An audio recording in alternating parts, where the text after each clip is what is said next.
Shalom a todos, bem-vindo ao meu canal, Mahanaim. Este canal foi criado no intuito de trazer um suporte de entendimento da luz divina, da Torá, do Eterno, para as pessoas que estão em Techuvá. O termo Techuvá em hebraico é traduzido como arrependimento na Bíblia em português.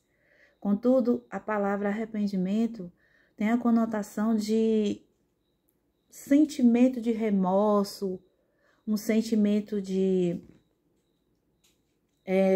pensar em por que eu fiz isso, né? Porque eu fiz alguma coisa que não foi boa perante a Deus, perante as pessoas, perante a minha ética. Mas a palavra techuvá, que é a palavra hebraica por trás dessa palavra arrependimento, dessa tradução, tem uma conotação muito mais especial e profunda, no sentido de não apenas a questão de sentir um remorso, uma tristeza por ter praticado algo que não foi da vontade do Eterno, mas sim voltar exatamente atrás e parar totalmente a prática daquilo que foi feito de maneira errada. E as pessoas que estão em Techuvá, né, querendo voltar, retornar a raízes hebraicas, voltar à originalidade da palavra de Deus, formamos um grupo e nisso eu comecei a ter essa ideia de trabalhar em vídeos as informações de perguntas que surgiram entre os irmãos sobre as questões das velas de Shabat, se devemos acender, porque se isso vai causar algum relacionamento com as práticas de outras religiões. Então, a resposta é: as velas, elas têm relação direta com a palavra do Eterno, na passagem principalmente sobre as velas que eram acendidas no templo sagrado, no Mishkan, e foi ordem divina dada ao sumo sacerdote Kohen Gadol Aharon, para que esse fosse o serviço dele, acender as velas pela manhã e à tarde, para estar fazendo uma conexão do mundo físico com o mundo espiritual. Os elementos fogo, ar, água e terra, com os quais o mundo foi criado, todo o universo e as criaturas, eles podem ser utilizados para conectarmos com a divindade. Da forma correta, com a intenção correta, no momento certo, devemos sim utilizá-los. O fogo, a água, o ar e a terra, né? Disso consiste as criaturas e a criação divina. Então, nós mesmos somos representação dos 4 elementos e nosso corpo é um templo divino. Deve ser usado as palavras que saem da nossa boca, o ar, os pensamentos, a força da intenção, o fogo, né? Até a saliva que sai da nossa boca no momento em que nós conversamos, parte do nosso ruach está nela. E toda a fisicalidade da terra, todos os elementos, nas ações que praticamos para obedecer os mandamentos do Eterno. Pois os mandamentos do Eterno têm que ser racionalizados, entendidos, compreendidos, internalizados com amor, com o sentimento de aprovação dentro de nós, de apego verdadeiro. E também temos que expor de maneira prática, porque nós vivemos no mundo da ação. E tudo que nós fazemos aqui em ação vai reverberar no mundo espiritual. Então, a respeito das velas de Shabat, é um serviço divino que fazemos. Podemos utilizar acendimento de velas também nas Boadim, também nas conexões com o Tzadikim, mas isso a gente pode estudar mais para frente. Também queria responder a pergunta sobre a questão que nós estamos vivendo aqui, justamente no dia anterior a este, a festividade junina, aqui no Nordeste, é muito ainda vivida na prática pelas pessoas. O que eu tenho a dizer a respeito de nós que estamos em Techuvá? O que a gente está fazendo? A gente está saindo de uma realidade, estamos voltando para a santidade. Nós estamos nos separando, literalmente, de todas as práticas das pessoas da terra. O Eterno disse a seu povo, quando estavam entrando na terra de Canaã, terra de Israel: vocês vão entrar lá, e quando vocês chegarem lá, terão povos lá, que têm práticas diferentes das que eu ordenei a vocês. Não copiem as práticas deles. Então, isso já está muito claro. Nós não devemos participar de forma alguma, tipo, não somente da festa de junho, mas da festa de dezembro, qualquer festa que tenha uma conotação religiosa. Por quê? Porque a intenção por trás da festa é idólatra. Então, com isso, nós não podemos participar, certo? Dessa comemoração, mesmo que seja algo tão, vamos supor, sentar apenas para esquentar as pernas numa noite fria com o fogo de uma fogueira.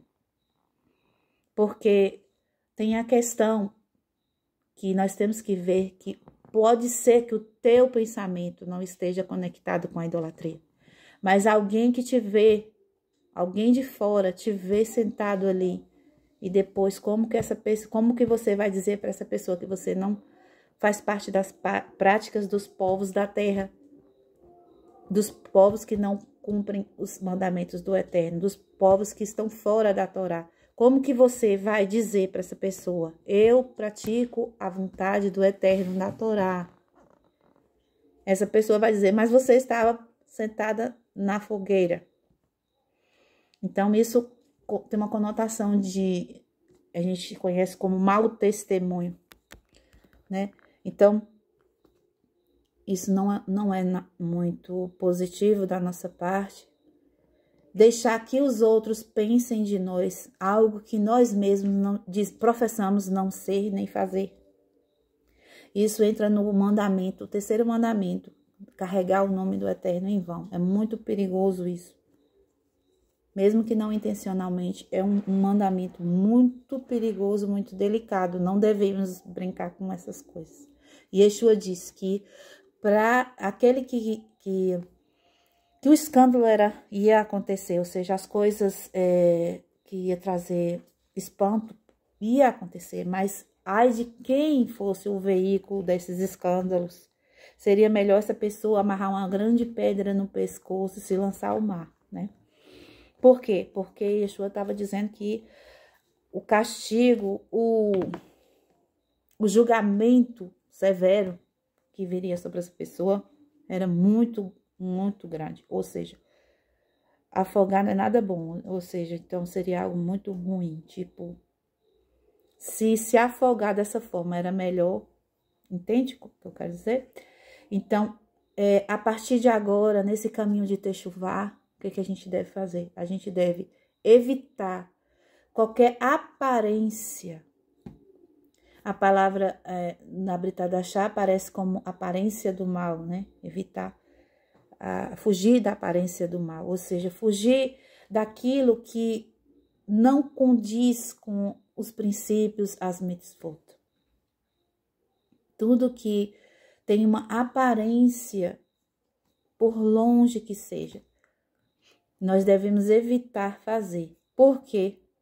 Porque nós temos que entender que nós não vivemos sozinhos, ou seja, há uma nuvem de testemunhas ao nosso redor, pessoas que convivem com a gente e que vão inquirir de nós as práticas daquilo que nós dizemos que professamos como nossa fé, né?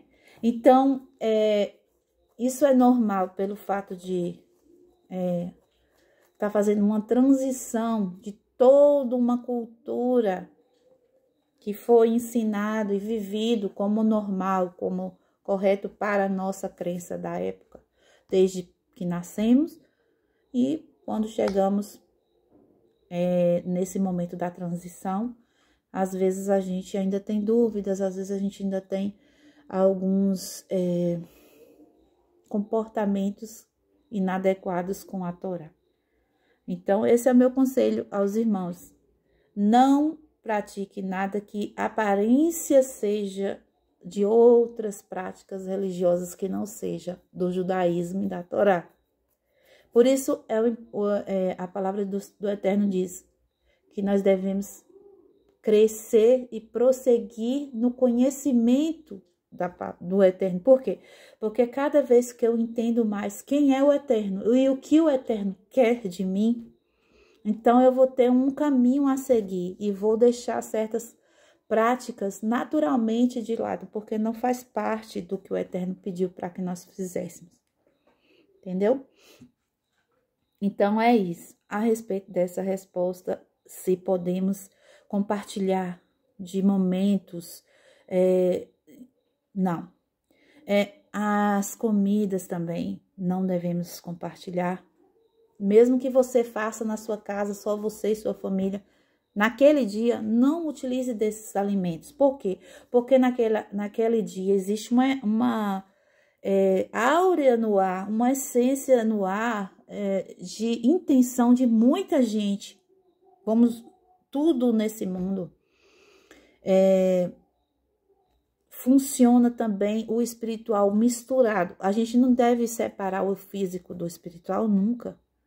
Se nossa alma sai do corpo, nosso corpo falece na mesma hora. Ou seja, eu estou aqui diante de vocês, a alma e o corpo, os dois. É misturado. Então, essa intenção no ar de todos a respeito de certa comida ser utilizada para numa intenção de uma festividade para um ídolo, naquele dia aquela comida ela está consagrada a este ídolo. Então, nós não devemos utilizar dela, porque senão nós estaremos comendo na mesa do ídolo, entende? Mesmo que depois, passando a data, a gente venha utilizar da comida, que a comida ainda ela não está na lista de comidas inapropriadas para um judeu se alimentar, tudo bem. Mas no dia que ela está sendo utilizada como item desta religião, desta festa, específico, deste momento religioso, do povo da terra, nós devemos evitar esse alimento, certo? Mesmo que seja na nossa própria casa. Para quê? Porque nós não estamos sozinhos, não são só pessoas que nos veem. Existem inúmeros milhões de malachim, anjos, caminhando entre nós, anjos negativos, anjos positivos, eles caminham entre nós o tempo todo. Ou seja, eles estão fazendo anotações, eles estão levando e trazendo informações. Tudo está sendo, como eu posso dizer, gravado, certo? Então, isso tudo vai ser depois cobrado de nós. Por quê? Porque nós temos um compromisso de seguir certos preceitos que as pessoas da terra e das outras religiões não colocaram sobre si. Elas não têm um compromisso, mas nós temos. Então, para elas, o julgamento será um, para nós será outro. Por quê? Porque nós já conhecemos certas informações que elas não têm. E o julgamento será conforme a compreensão e a consciência de cada um. Ok? Então, essa era a pergunta dos irmãos no grupo. Também recebi a pergunta a respeito da liderança da Kehillah. Porque como que funciona uma Kehillah? Vou dar um exemplo. Temos o grupo dos irmãos. Então, ali tem uma pessoa que antes, na outra religião, era o líder da religião. Nessa visão judaica, também temos alguém que vai chefiar, ou seja, alguém que vai ser o rosh, o cabeça, para poder trazer ordem à questão de a quem se dirigir para poder receber o alimento da Torá. Não é verdade? Existe essa questão também. Então, naquele lá, todos os homens devem se dedicar ao estudo da Torá. E todos os homens têm o potencial de se tornarem rabinos. Todos os homens podem chegar ao ponto de se tornar rabinos. Um rabino, ele não é necessariamente o líder da congregação. O rabino mais proeminente, aquele que tem mais conhecimento, que é provavelmente o que chegou primeiro a ensinar os outros, esse vai ser o líder da congregação, ele vai ser o rosh, o cabeça. Os homens devem se empenhar na questão do estudo da Torá para poder se encher de sabedoria do Eterno, independente de liderança.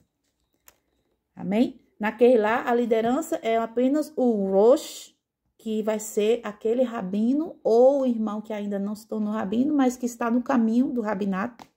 Aquela pessoa que estuda a Torá, porque a Torá, para o homem principalmente, é obrigatório de estudar. É mandamento para o homem estudar a Torá.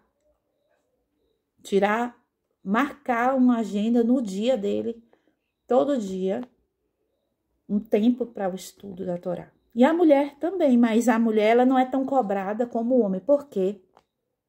Porque a mulher tem outras obrigações que ela deve estudar também, mas ela não tem a cobrança de um tempo. Vamos supor, o homem ele tem que fixar um tempo de estudo e a mulher não, ela pode estudar um pouco pela manhã, mais um pouco à tarde, mais um pouco à noite.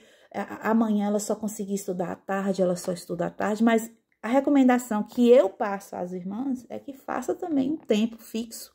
Porque se você faz um tempo fixo para estudar a Torá, nem que seu tempo fixo seja hoje, um exemplo, hoje na segunda-feira, eu vou poder estudar a Torá à tarde. Aí eu marco na minha agenda, vai ser de tal hora a tal hora é o tempo de estudo da Torá.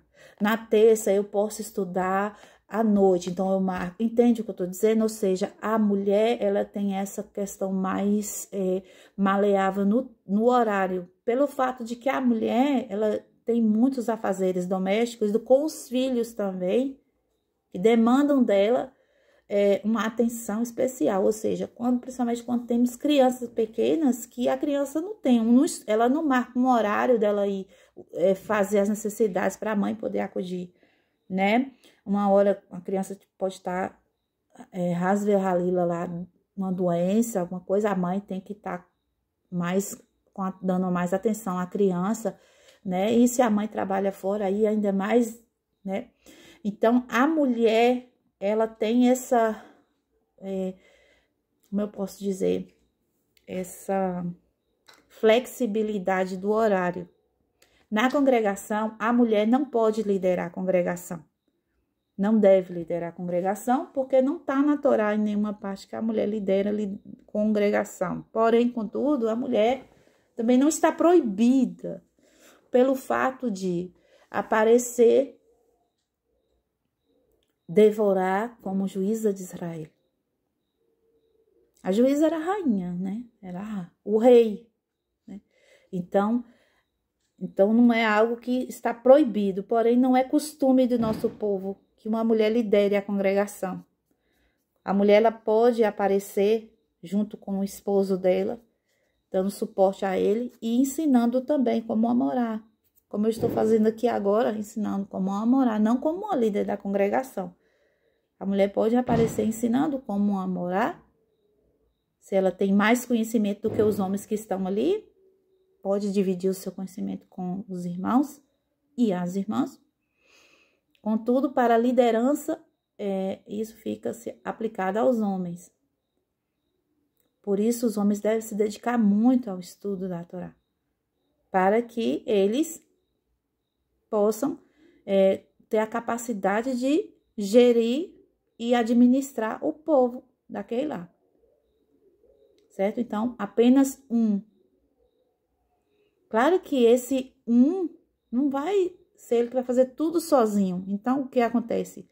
Tem alguém, outros que estão mais próximos, que têm capacidade também e aprendizado, vai começar a auxiliá-lo.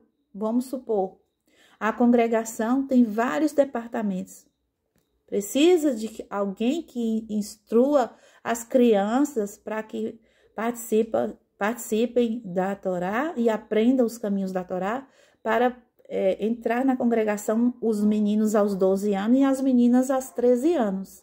Ou seja, então precisa-se de rabinos para que lidere esse departamento das crianças, para fazer bat mitzvah das meninas e bar mitzvah dos meninos. Também tem a questão, tem várias questões do judaísmo. Tem a questão da alimentação, onde os rabinos vão se dedicar à questão da kasherut, voltados para isso. Outros vão se dedicar, então o rabinato pode se dedicar a várias áreas, vão se dedicar ao casamento, a ketubá. Então pode ter um rabino que se dedique a estudar e a dar suporte aos casais de jovens noivos, para que encaminhá-los ao matrimônio, ao casamento, ao matrimônio, a ketubá. Então, outros rabinos dentro daquele lá, cada um pode se dedicar em um departamento. Contudo, um rabino apenas será o líder, o Rosh, que será aquele que contém mais conhecimento do Eterno, da Torá, e que ensina os outros. Além dele liderar o grupo como um todo, ele ainda é mestre dos outros rabinos. Ou seja, todos os homens podem ser rabinos dentro da congregação, mas líder apenas um. Então, essa foi a resposta para a pergunta sobre a questão da liderança. Amém? E o que temos mais? Acho que é só isso hoje. Peço a vocês que entraram aqui no canal, que se inscrevam para que eu consiga 50 inscritos e possa fazer lives. E assim, nas lives vai ser melhor pelo fato de interação melhor com vocês. Vocês podem fazer as perguntas e eu estar respondendo ao vivo para vocês. Bom? Que o Eterno abençoe, que o Eterno encha vocês da brachá de misericórdia, esteja conosco nesta caminhada de Techuvá, que não é fácil, mas é muito gratificante. Você encontrar o verdadeiro caminho de volta para casa. Cada um tem a sua missão. Cada alma tem o seu caminho a seguir. O nosso, que escolhemos o judaísmo, é a Techuvá, de volta para casa do papai. Então, estamos juntos nessa caminhada. Peço que deixe os comentários no vídeo e pergunte mais lá no grupo. E eu vou estar criando outros vídeos e aguardando Bezrat Hashem, os 50 inscritos para estarmos fazendo as lives. Amém? Baruch Hashem, Shalom, Shalom, Lehitraot.